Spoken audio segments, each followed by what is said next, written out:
Hi, it's Amelia here from Undercover Architect. I'm really excited to be bringing you this video because in it I talk with Frances Cosway of White Pebble Interiors.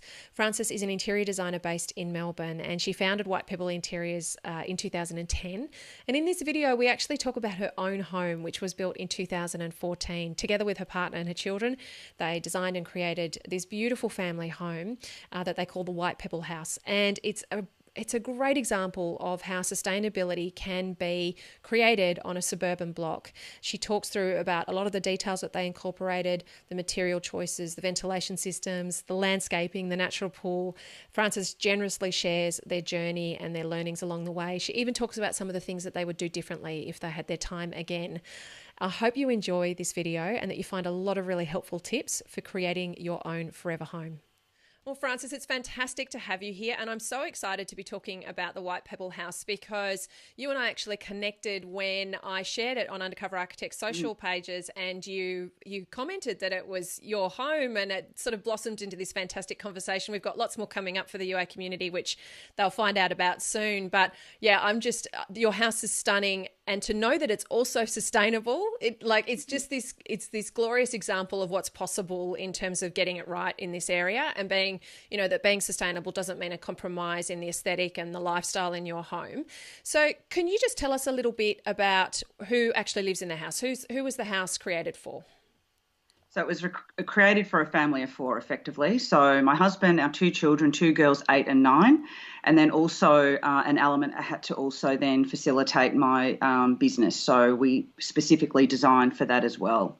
And just on your comment as well around having a house that looks good and is also sustainable, that was really one of the key things that we set out to prove that it could be done.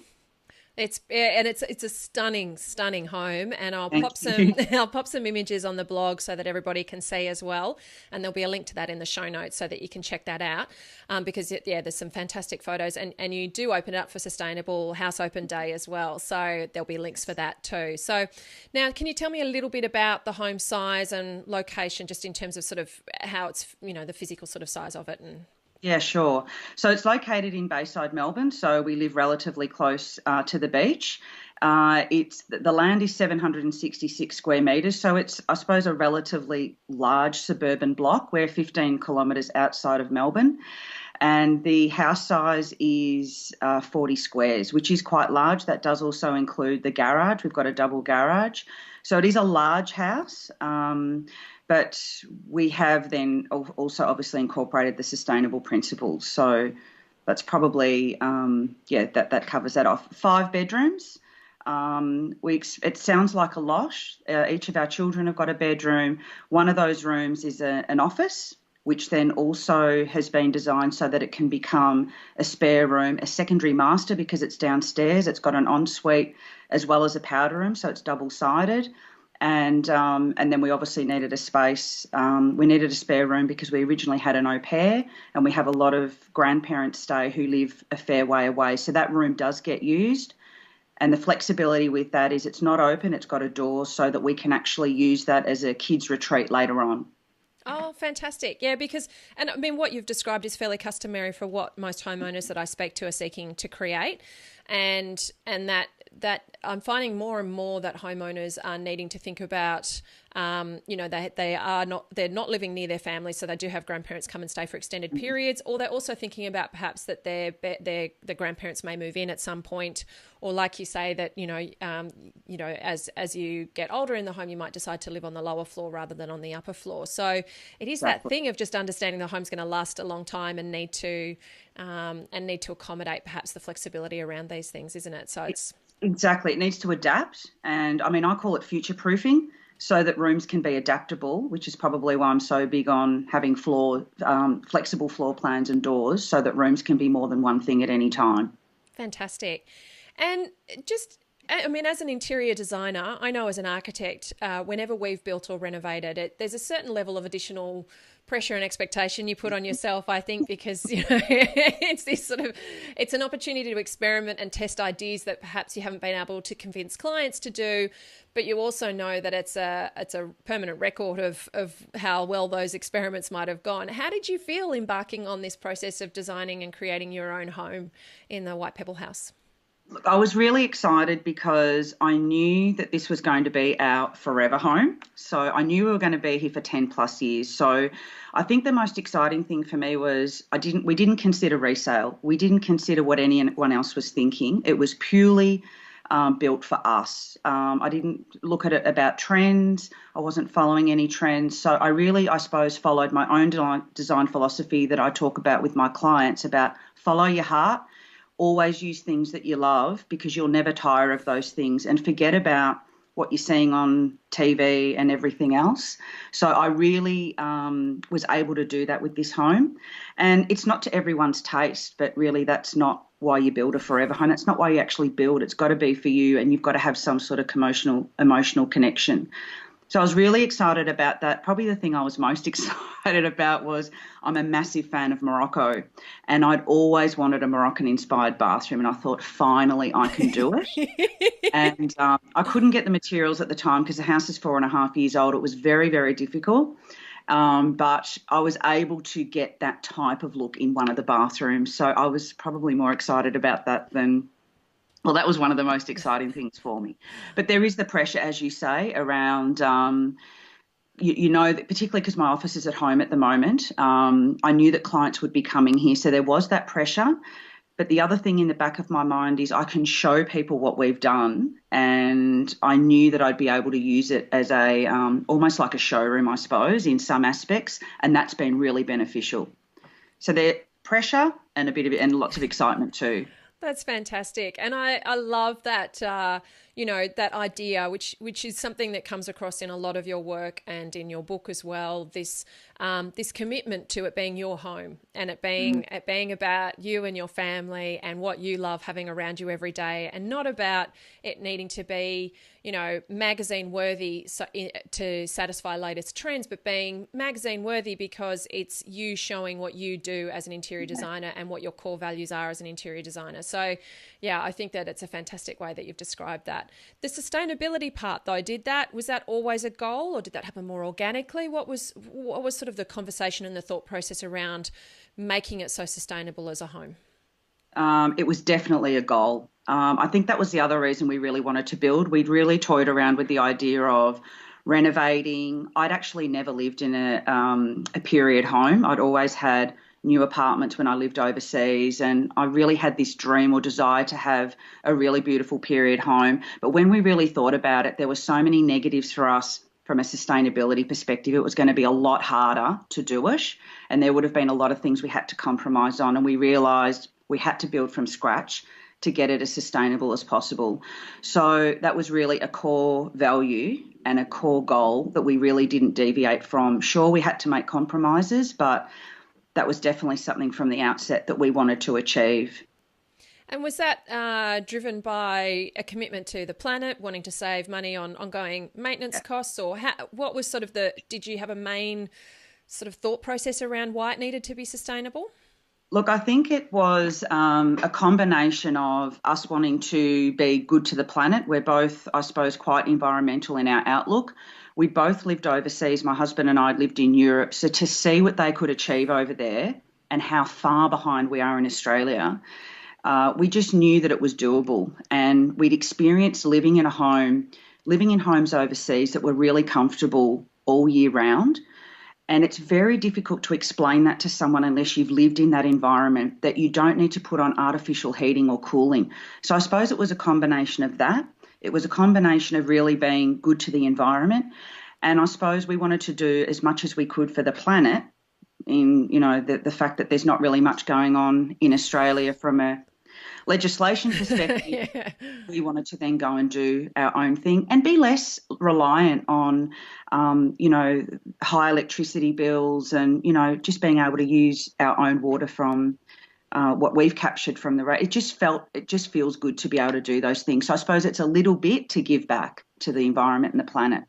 I'm finding this is a consistent theme, actually. People who've travelled overseas lived in better designed, better built homes than what's sort of customary in Australia, and coming back and realising it just can be different and it should be different, and we are behind and we've always done these things this way and it's time that we caught up. So, and this, I actually, when I put out one of the episodes recently, and the question that I posed was that, do we really need to build this way in Australia because we're in such a mild climate? And somebody actually emailed me and said, do people seriously still think this? And the hilarious thing was, wasn't hilarious, but it was a 38-degree day for me that day. Then the next day was over 40 degrees, and I was like, we are not in a mild climate anymore. This is not a mild climate. You know, we need to accept Australia has extremes. Those extremes are lasting longer, and our homes need to be better built in order to keep us comfortable during those times. So when you were thinking about this, making this commitment, did you think, okay, we're going to have to budget extra for this? How did you factor that into sort of shaping your budget for the project? Look, I suppose we knew that it would probably cost a little bit more, but I think there is a big notion that it's going to cost a lot more. My husband is now a passive house consultant, and I think his reckoning is it's around 10 to 20%, depending on, I suppose, the size of the home and things like that. So it's comparable, and we made very conscious compromises. Everyone works to a budget. And, you know, we had a budget as well, but I suppose we made compromises on other areas. We did not compromise on the build structure. You get one go at the build structure, and it's really the things that you can't see that we put the money into, but we knew that that was going to have an impact on the comfort of the home and how it was going to be. I think in Australia, people are bigger is better. And in Europe, coming back to your point before, bigger is not better. Good design is better. Yeah, I love it. I love it. Oh, I need to put that on a poster. That's because it is. It's that exercising of restraint and realizing where your investment's going to make the biggest difference to the long-term durability of your home and your lifestyle overall. Because, you know, you might love the Caesarstone bench tops, and you might love, you know, that incredible pendant light fitting, and you might love the whiz-bang, you know, features that you've put in, but you'll be, you know, in 5-10 years time, when the materials that you've built from, or the structures, you know, letting in moisture, or things are starting to deteriorate, that will be what you're frustrated by day in, day out. And when you're having to then shell out $2,500 a quarter in electricity bills because you've got the air conditioning running so frequently. So it's all of those things. I love this value. It's like you say, everybody has to build on a budget. A budget isn't a bucket of money. It's your opportunity to exercise what you value, you know, like what do you value, you know? So, yeah. That's exactly right. And we had actually a lot of people that we knew building at a similar time, and they said, we're going to build a sustainable house. It was so exciting. I think a lot of people that we know are going to go through this same journey. And in the end, they chose to have bigger, they chose to have massive pools, they chose to have a bigger air conditioner because they sold their soul, I suppose, and didn't follow. And I suppose we're passionate, so we were not going to do that. It just had to be. We made other compromises that most people wouldn't see. We know that they're there, but there's no way we were going to compromise on the sustainability. This house is built to last. It won't be knocked over in 20 years. Yeah, I love it. So can you talk through some of those sustainability measures that you incorporated? So particularly starting with the design sort of ideas and how you went about designing for sustainability.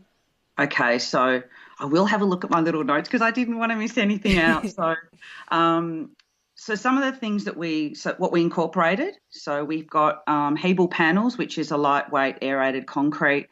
We've got really good insulation in the walls, and I suppose that's something that's very passive house, insulate until you can't get an inch more in. So our 4.5 in the walls, 6 in the ceilings with a flat roof. We did a wall wrap, which is not that common in Australia, and I can remember when we were getting it installed, we had European guys doing it, and they said, oh, we've never seen this here. You're doing a wall wrap, which was great, and I always describe that as a blanket around your house. We've got a heat recovery ventilator, which means our house had to be air sealed. So we actually had a Dutch consultant come in who did the air blower test to make sure where the leakages were, and he then filled in all the gaps in the frame and so forth. We made sure we had shade devices on particularly north and west facing windows, and the best windows that we could possibly afford. Now, obviously, we could go and spend $100,000 on par hammer windows. Our budget didn't reach to that, and this is, I suppose, one of the compromise. We put in the best that we could possibly afford, but we had low E and argon filled and thermally broken. Okay. And orientation was really important. So we set out about, I suppose we've incorporated passive solar design principles around orientation, but then also a lot of the passive house principles, even though it's not a passive house. We've subsequently learnt much, much more since we've built. So there would be a couple of things that we would do differently from that aspect. But I suppose they're the core things that we set out to do or incorporate. Fantastic. And what orientation was the block facing? When you looked for the block, did you specifically look for something that was facing a particular direction? Absolutely. So we've got a east front, west back, but we knew that we could actually design so that we could then have an alfresco that was northeast facing. So that was great. It actually had an opposite orientation with the house that was on the block, which I must add was beyond any sort of renovation. We were not keen to knock down anything that was salvageable. It really was completely not salvageable. So I felt okay about that too, because that's also an environmental impact, that we weren't just knocking down a perfectly great house to build something to our own spec. So sorry, I went off track there, but that was important. So yeah, we did not look at anything that had a south-facing rear. We didn't look at anything that had a west-facing front. We'd lived in that orientation before and I really disliked it. And I love the fact, actually, I didn't think we'd enjoy having a west-facing garden as much as we do, because we see the sunsets, but we also get the north. So, and we've planted out the alfresco as well, so that we can minimise the impact of the west shading with a ornamental grape that then loses its leaves in winter, so we can get that west coming in, but in summer it completely shades it out, which is just stunning. That's a great idea. Yeah, using that deciduous planting to make sure that you're making the most of that winter afternoon sun. But orientation of the block was absolutely critical. Fantastic. Yeah, and so designing for orientation, clearly a lot of material choices, mechanical systems, those types of things. You mentioned, and you've got a blog about opening up for the Sustainable House Day on your website, which I'll pop a link to in the show notes as well. But you talked about people being interested in about things like the timber tiles. You mentioned the clothesline choice, I think, was another thing that people were interested in. What have you found been people's reactions to some of the things that you've chosen, and when you've sort of pointed things out, have they noticed that, because when I look at your home, I think, well, it actually doesn't look, from the photographs, it doesn't look extremely different to a contemporary home, so, but it's obviously got all of this, this fantastic sustainability built into it. So the timber tiles and those types of things, what have you seen people's reactions, and what have those been, those things that you've chosen? Whereabouts did you source them? So the timber tile, I'm so passionate about these tiles. I actually specified the tile before we even had found an architect. And there was a couple of reasons for the tiles, and I think why people were so blown away with them when we opened the house, or when anyone comes here, including the tradies when they were building, was they are so lifelike, and they're a digital print. They look so real, and yet they are low maintenance. One of the main reasons we chose them, there was two main reasons. One is the aesthetic, the warmth of timber. You just can't beat it, and it's just such a beautiful aesthetic to have a timber look. And I know some people will say, well, it's not a natural product, but the reason we chose tile is because of the thermal mass in the concrete. So having a timber floor or any other sort of floor would have compromised on the thermal mass that we're gaining from the slab. So the way our house has been designed, with the north-facing alfresco and living area, the northwest, is that the winter sun will actually completely come into that space and warm the floor naturally. So, of course, the tile allows us to do that. And then in summer, the sun is completely blocked because of the way it's been designed, so that floor remains really cool. But the other thing is, it means that a natural timber would act as an insulator from the slab. So that means that we're not getting the thermal mass that we wanted to. So it's twofold. It's, I suppose, another sustainable principle, but aesthetically it's beautiful and it's absolutely no maintenance. So my kids it's a great party floor. That's fantastic. And in terms of some of the mechanical systems that you touched on, can you talk us through more detail about some of those, like the heat recovery system and those types of things, the solar? What's, you know, Yeah. you obviously had to go through a bit of a learning curve, I imagine, with some of those things. You talked about getting European specialists to help you out. How the technology and understanding that, and then also what you know in terms of how they work. What's been your process around all of that? So Neil was heavily involved in all of the sustainability measures because it was his passion. So he was really big in finding the right heat recovery ventilator.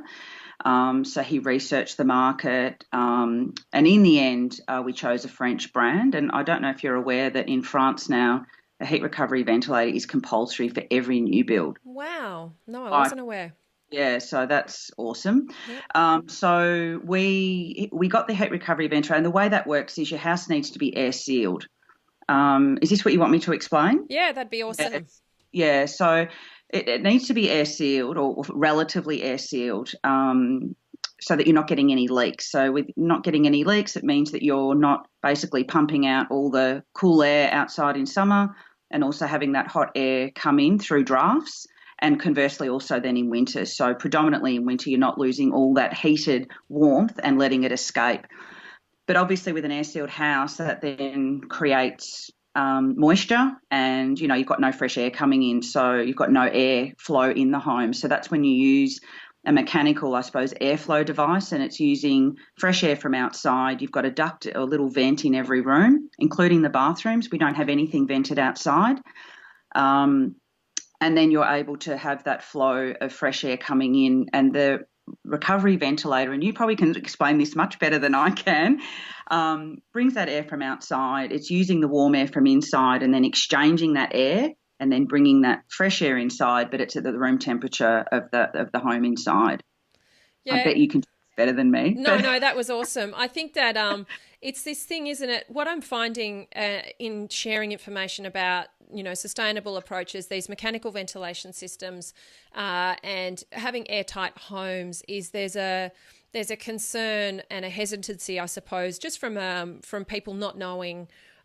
Or this feeling counterintuitive that I'm going to lock my house down, I'm not going to let any drafts in, and then I'm going to pump air in and out of it. Are you kidding me? That's going to be like being in an airplane, it's going to be horrible. It's going to be just germs floating around and those types of things. But I think that the difference is the filtration system that gets used by these ventilation systems that enables you to dry out moisture, remove dust, remove allergens, remove any terrible smells. It's that thing of, it's the ultimate ability to control the air. And I think that what's been coming through for me is you just have to walk inside one of these homes to notice and feel the difference, that this isn't actually, it's still fresh. It still feels light and comfortable, and, smells great. It's not stuffy. It's removing all of those standard pollutants that you experience on a house every day that you've just become accustomed to. So. And I suppose further to that, and I think that's the really frustrating part when you're trying to let people understand how that works, is they almost need to live in a house like that for a couple of weeks. It's almost like a try before you buy. And I can understand the hesitation with, oh, what is that? Do you mean you don't open the windows? Sure we do. We open the windows all the time, but it just means in winter when people want to open the window to let fresh air, and you don't need to because you've got that fresh air coming in. The other thing I love about it is when you've been away and you've locked up the house for a couple of weeks, you come back and it doesn't have that dusty, non-lived-in smell, because the fresh air, you sort of tone it down a bit. You can control the airflow that's coming in and out. So that's fabulous as well. So. But yeah, it is, and I think that's probably because there's a bit of an expense. They're sitting at around between 10 and 15,000. You can't see it. People don't really know what it's going to give them, and that's probably, I think, the first thing that they scrub off, unless they've experienced it. But you'll spend more than that on a ducted air conditioning system in a 2-story, 400 square metre house. So ram that up and spend their $2,500. But it's that, I think that's the biggest challenge. I try and invite people here a lot so that they can sort of experience it, and it's a really hot day and they'll say, oh, it's really temperate here, but you need to live in it to really know. And a couple of things that I actually forgot to mention, the other things that we did, which was we put in a 20,000 litre underground tank, which was to service our garden, our toilets and our laundry, which I know a lot of people don't like to do, but again, like you say, you've got the filtration, cleaned the clothing perfectly. And we also had we didn't want to break the insulation, so we have got our shaver cabinets recessed into the wall, which is quite normal. But that then means that you won't have the insulation going straight through on an external wall. So we made sure we double framed that area. So we Gotcha. still had the insulation going behind anywhere where we had a niche. And I think another really important thing that I wanted to mention was it wasn't just about the house for us, it was about the site. So yes, you can have a sustainable house, and then the site doesn't really marry in with what you're doing. So that's why we also then had a native garden, our vegetables, our compost. So everything is true to the whole sustainability cause rather than just the house itself. Yeah, and it's that holistic approach of thinking about your living experience from boundary to boundary, isn't it? So with the underground tank, is that sitting below the slab of your home? Did it No, go in first? Whereabouts is it? it's in the rear of the garden. Hmm. It's actually underneath our veggie patches, so you'd never even know it was there. But we can still access it if we need to, and it's got a big pump in there, and it's very rarely empty. So we fill the pool with it as well because there's no need to use mains water for the pool. So It's um, extraordinary, isn't it? Because you think in a suburban garden and yard with a 5 bedroom house that you wouldn't be collecting, you'd still need to top it up in some way, shape, or form. But and it's not a big undertaking to include that type of tank in your home, particularly if you do bury it in the yard. So, I mean, I know we here living in a more rural location, a regional location, where we don't have town water, we're on tank water for everything. So, and we drink rainwater, we shower in it, we do our laundry in it, and then yeah. we have creek water that we use for other bits and pieces. So it's a very different mindset to when you're just used to turning on the tap and then paying a bill at the end of every quarter for the privilege of Mhm. it. So I love that you've built in these things. It must be, I don't know, just that liberation of knowing that you don't have these high cost energy bills, high cost water bills coming in, that you're not subjected to the growing costs of those things because of this investment that you made up front. It must actually, if you has it Yeah, just become customary for you, or do you still get yeah, that buzz it of it? is. But I suppose even beyond the dollars, it's more that we feel that we're doing our own contribution and taking the load off the planet with the things that we're doing. And I suppose we're not taking our resources for granted. And it's also really good for the kids to learn this too. I mean, they just think it's standard.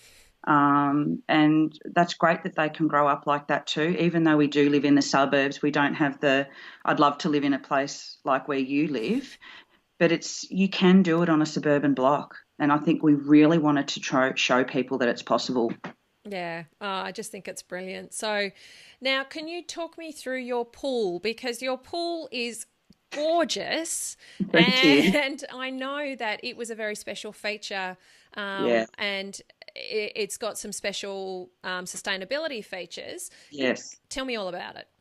Okay, so we call it the billabong. Well, it is a billabong because it's a natural pool, so I suppose those words are interdispersed. But it is special because, again, it's quite a new thing in Australia. They're huge in Europe, these natural pools, as you can imagine, in Germany and Austria and places like that. So it doesn't use any chlorine or any salt. So it's like you're swimming in a lake. So it's absolutely beautiful that you can come out of that, not have to shower because need to get the chlorine off or the salt off your skin. It's beautiful. So any sort of pond or lake. And what I love about it too, which is not to everyone's liking, is we've got an ecosystem going on there. There's dragonfly nymphs, we've got tadpoles, we've got water beetles, and then it's got water lilies in it, and reeds and things like that. So it just looks so inviting.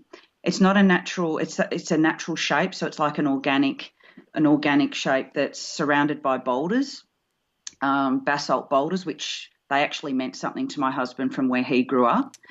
Oh, And then it's landscaped with all these beautiful native plants. And I suppose I call it the water feature that you can swim in. We don't cover it. It's just something beautiful to look at all year round. So it doesn't look like a conventional pool, and it is a wow. talk because it's so unusual. And so, what's the lining of it? It's the closest thing that I could call it, dare I use these words, like a pebble mix. Yes. from Yeah. the that used to surround conventional pools in the 70s and 80s. Yes. So it's quite a natural lining. Some people line them with rocks, completely with rocks, but the pebble mix actually comes up into the rock, so it looks like it's all blended. So it almost looks like a sandy. It's a natural shade. We haven't coloured the pool. I didn't want a blue pool, and I felt that it also went against the sustainability thing of then going to stick in a chlorinated pool.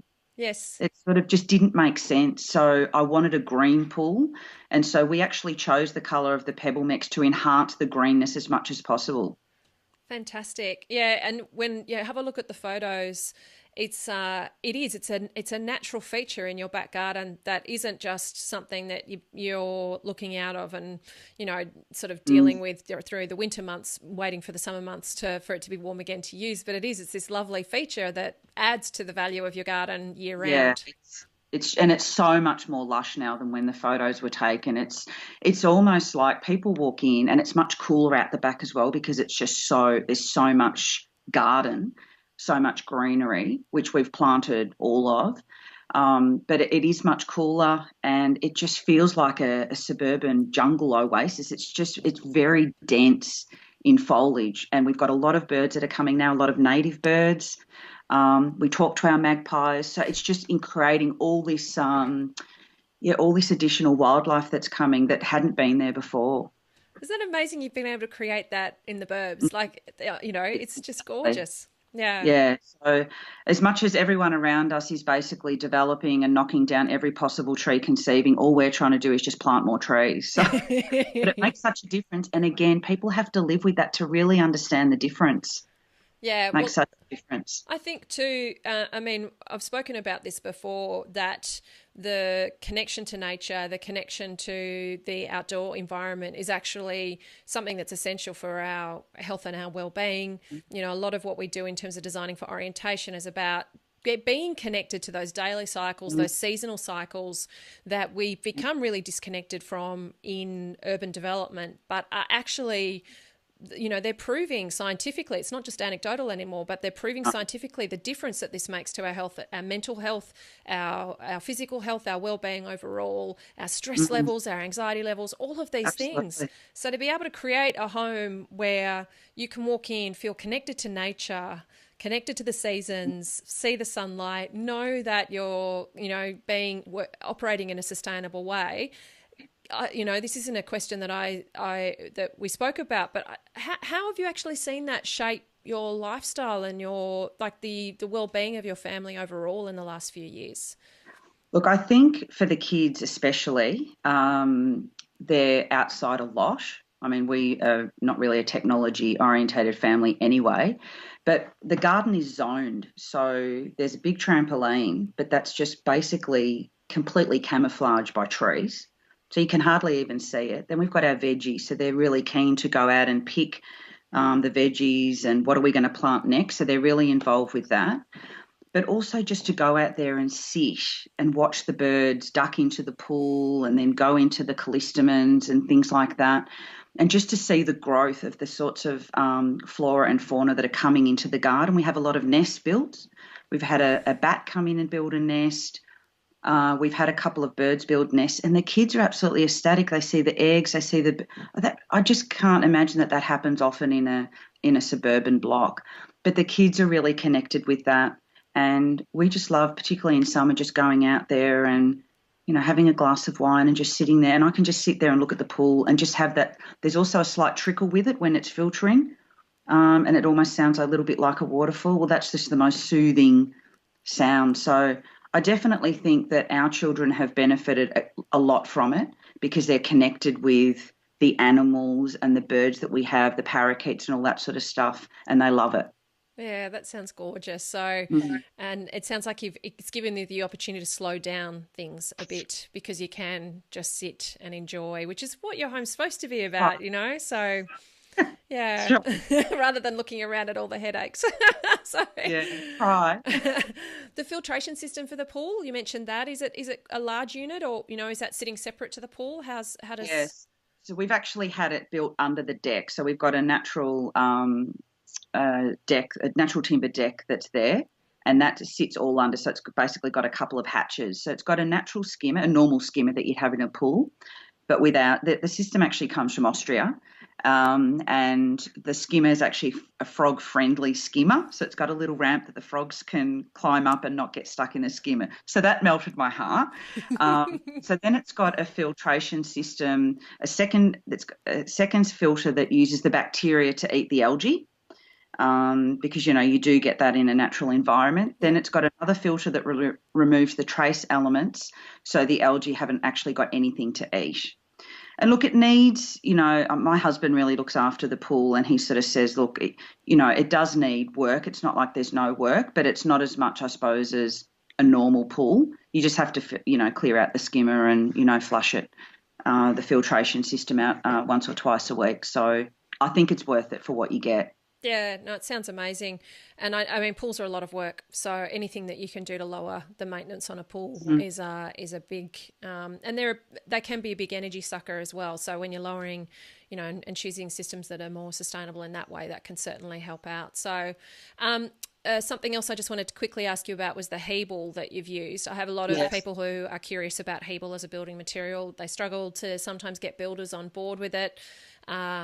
It's a commonly used material in a lot of commercial, but it does take a certain type of builder to want to use it. How did you go about, did you find that difficult at all, or was that not your experience?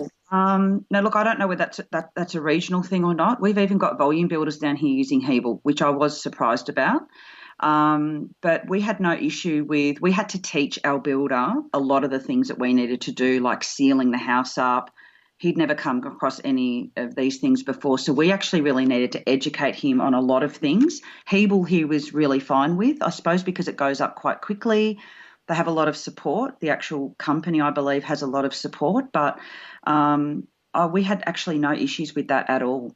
That's fantastic. So maybe regional, and I think I'm seeing a lot more Hebel being used around, and which I feel is great. Because I think it is a great product. We've certainly had no issues with it at all. Oh, that's brilliant. No, I just know in certain locations around Australia, the gangs of tradies and those types of things are geared up to build with. So, for example, in Western Australia, there's a lot of double brick used, and in Sydney, there's a lot of brick veneer. Queensland, it's obviously a lot of timber frame and lightweight. I remember when I was at Mirvac, we would go down to Melbourne to see large developments, and they were doing precast concrete, and they just had their heads wrapped around stuff that we were always having difficulty getting done in, say, New South Wales or Queensland. So it's great to hear that it's used so commonly in Victoria, because I think that when you start to have those conversations of, well, that it's only a state away and they're using it fine. And Hebel too, like you say, they are always, whenever you're trying to get a material on board in your project, I always recommend calling the manufacturer and company of that material, because they'll often have recommended installers. They'll often have training programs that they can help, because their interest is getting their product out into more projects. So that it was I think it's a good point to call on Hebel to help out, and I think it's great to hear that your experience with it. It's been a good one. So it's been great, and we did call a lot of the manufacturers. We checked, or Neil checked a lot of the products that we were using that were recommended to us. He'd go and speak to the manufacturer on just about everything we used to make sure that he felt the spec was right and that it was going to be suitable for us. But no, I definitely agree with that.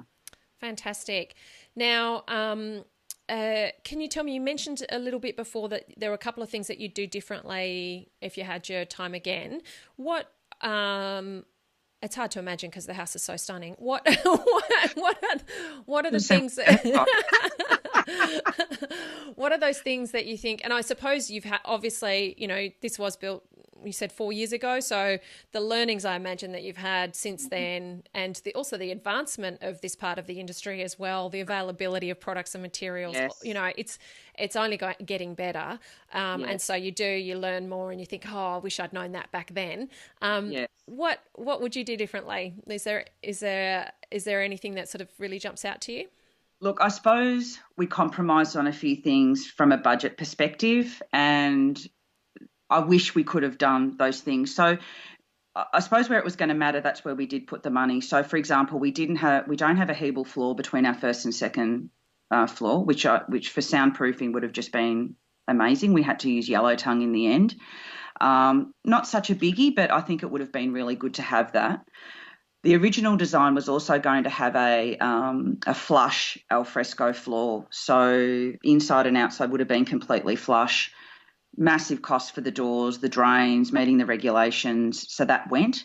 And we also were going to have it frameless going outside. So it would have been just one big massive space. The engineering, the steel required for that. So aesthetically, that would have been amazing, but we saved over $100,000 taking that out. And for me, or for us, it was don't compromise on the structure. It's a nice to have from a design perspective. It would make it plus, but we can live with this. Like, pull your head in, just get the sustainability right. So if we had the money, that would have been awesome to do that. I suppose from a couple of interior perspectives, I specified solid acrylic surface for the bench tops. They're throughout the entire house. Really, as you said, to test it for my clients as well. I hadn't lived with that surface before, but it's repairable. It's a fabulous product. But I chose a dark colour, knowing in advance that it wasn't going to be it's definitely as durable, but it does show more of the scratches than, say, a lighter colour. And I suppose if I had my time over, I'd probably choose a lighter colour, but I still love the product. Another thing was we really entrusted with the architect that we weren't going to need external shading for our east windows. And we challenged him a lot on that, and he assured us we would not need any sort of external shade protection for the windows. So we didn't do it, and we need it. And I really wish we had have gone with our knowledge rather than his and put those in. Another thing probably would have been that we didn't want to go to council to get any sort of planning permit because dealing with our local council is a nightmare. We dealt with them before. So we built within the parameters of Res Code, the Victorian regulation, as well as the council regulations. And what that meant was we didn't go and get dispensation for a higher roof line towards the back of the house because they're on a sloping block, which meant that the children's bedroom ceilings are lower than what we really should have done because they can't get ceiling fans in. And I really regret we didn't do that. But the thought of going to council was just, we can't do it. And I think that was a compromise we shouldn't have made. And I suppose the luxurious thing is we've got a large enough ensuite that we could have had a bath. And I thought, I think it's a bit over the top to have 2 baths in one house. But I think from a private oasis just in my own space rather than hanging out in the family bathroom, that would have been really nice. But, hey, that's a first world problem. That's not anything to be I don't feel it was a compromise, but it would have been a really nice to have. Yeah. No, and I love your honesty because it's actually really rare to have particularly designers share, okay, this is what I would do differently. And for the UA community, it's a gift, to get this kind of designer's insight into actually, because, customary. So are the kids' bedroom ceilings 2,400? Big mistake. Yeah, and you feel like that's still too low to put a ceiling fan in it? Too low. Yeah. You need 2.7. It's just too low. And also the other thing is my daughter now wants a loft bed. She's got about 20 centimetres to get into her bed. She's happy with that, but it'll only last a year. Yeah. And I just think, wow, we should have just gone to council and got that dispensation to just get better ceiling heights for them. And look, I'm really open with my clients like I have been here. I don't want them to – I'm not going to be so arrogant to say I just do it because we did it. It's like learn from this. We should never have done that. Yeah. Don't do it. Yeah, it's interesting though, isn't it? Because I know New South Wales is similar. Have a lot of Sydney clients really trying to avoid full DAs and just going through complying development certificates. And it does set you up, obviously, to have to make certain choices about the project in order to accommodate that. And it is, it's difficult because you say, well, we should have pushed for it, but at the same time, you don't know whether if you had gone down the planning permit process, would that have blown up a whole other, can of worms that means that there would be more significant compromises. So the beauty of 2020 hindsight is that it's 2020. That is true. And when you get councils, you never know what you're going to get on the day. Yes. So, and we'd been through that experience. But look, I think ceiling fans just, I try and put them in everywhere in clients' houses. And and I'll be honest about something else. In our own bedroom, which does have a higher ceiling height, my husband wanted it, and I said, over my dead body, we need a pendant light in there. I want the aesthetic of a pendant light. And after a couple of years, it was like, he said, can we please have this fan? And I said, all right, we'll have the fan. I'll get rid of the pendant light. Well, it's just been gold. Yes. It's like, oh, this is, and of course, you've got to get a good fan that's silent. Yes. But I just couldn't believe the difference, even though we don't really need to cool it up there that much. It's just so beautiful. So every house now that I deal with, it's like, get the ceiling fan in. So I'm just disappointed my kids can't have that too. Yeah. Oh, look, Frances, I think you're giving them lots of gifts in other ways in the home that you provided for them. And it's been such a joy to hear you talk about this beautiful home. And I'm really grateful for your generosity in being so open about, your journey and what you've created. I'm going to pop a link in the show notes to your website, your book, the information about the home. There's photographs on the blog as well. So I really encourage listeners to go and check out photographs of the home to be able to put images to what we've been verbally describing, because it's a stunning home and such a credit to you guys, because I just know that when you did it, this would have been a journey, and it would have been this and it would have probably felt like a great big whopping experiment with concern that it might just flop. And so for you to have been brave and tenacious to get this built in the way that you did is a true credit to you guys. So thank you so much for your time, Frances. Thank you. Thanks, Amelia. Cheers. Bye.